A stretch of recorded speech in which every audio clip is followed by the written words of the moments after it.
Hello my 8th class children, how are you all? Welcome back to my channel Gyan Knowledge Hub. So in this video I have brought for you the sample paper for English. Total marks is 60 and time duration is 2 hours 30 minutes. In your school the total marks and the time duration may vary. It may be 60 marks, 80 marks or 100 marks, but the style of the paper will remain the same. The book can also be of NCERT or any other private publisher, but the style of paper will be the same as I am going to discuss with you. So without any further delay, let us start the video. But before that, if you have still not subscribed my channel, please subscribe it. It will be very helpful to you.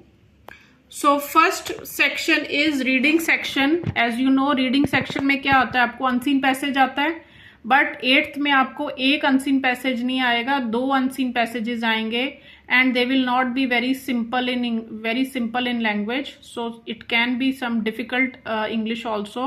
So read it very carefully and underline the answers. 1 passage will carry 5 marks. ठीक है, तो ये first passage है जिसके 5 marks हैं. 5 questions दिए हुए हैं नीचे. Next question is another unseen passage. Again 5 marks का है ये. So the questions may be based on the passage और सम वोकेबलरी पोर्शन और some grammatical questions also can be asked.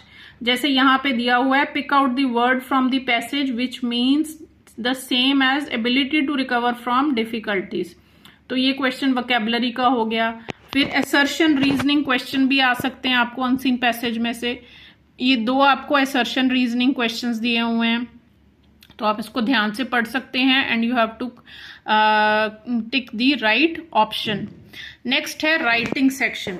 अब राइटिंग सेक्शन में आपको क्लास में जो भी करवाया हो, notice writing, letter writing, paragraph writing, whatever is there, तो यहाँ पे जो है 4 मार्क्स का नोटिस राइटिंग है और 6 मार्क्स की आपकी फॉर्मल लेटर है.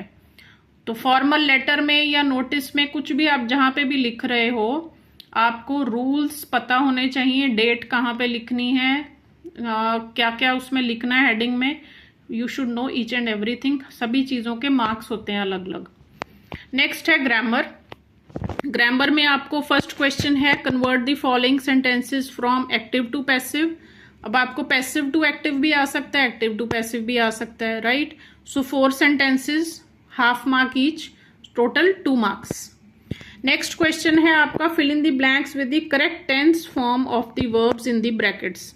तो आपको क्लास में जैसे टेंसेस करवाए गए होंगे, तो टेंसेस को ऐसे ब्लैंक्स की फॉर्म में भी आ सकते हैं.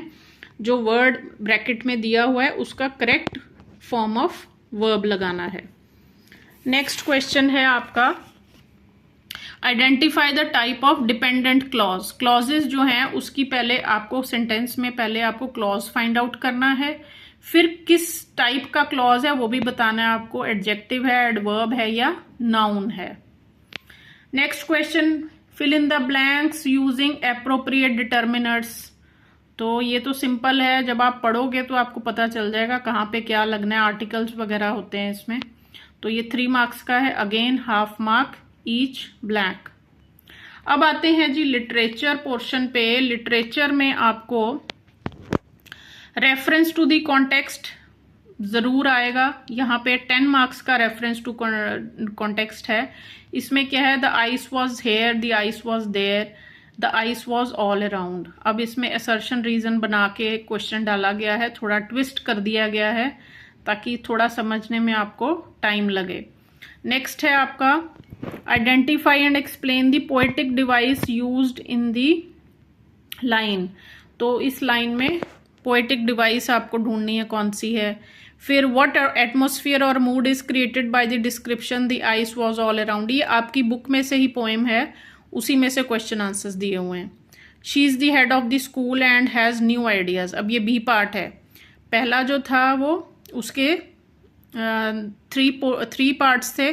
अब ये नेक्स्ट है बी पार्ट, इसके भी आगे क्वेश्चंस दिए हुए हैं.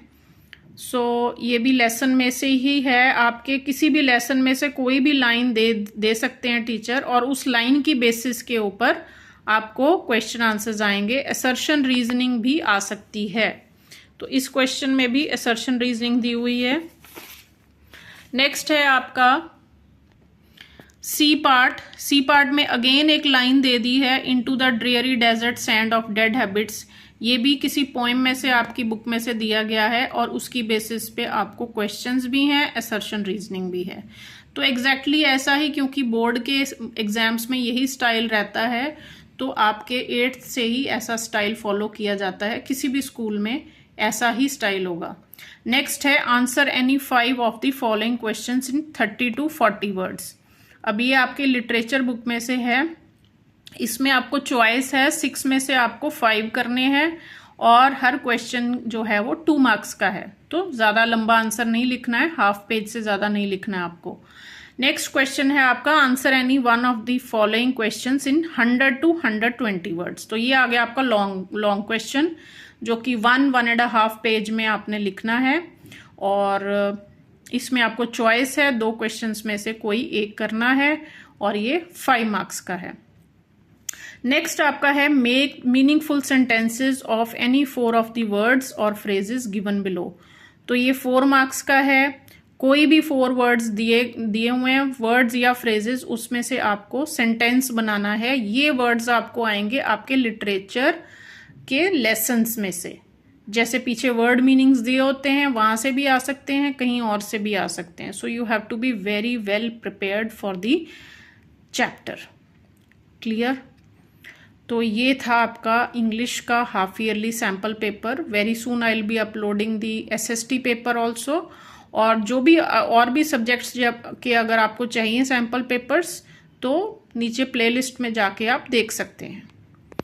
And if you find the video useful, please like and share.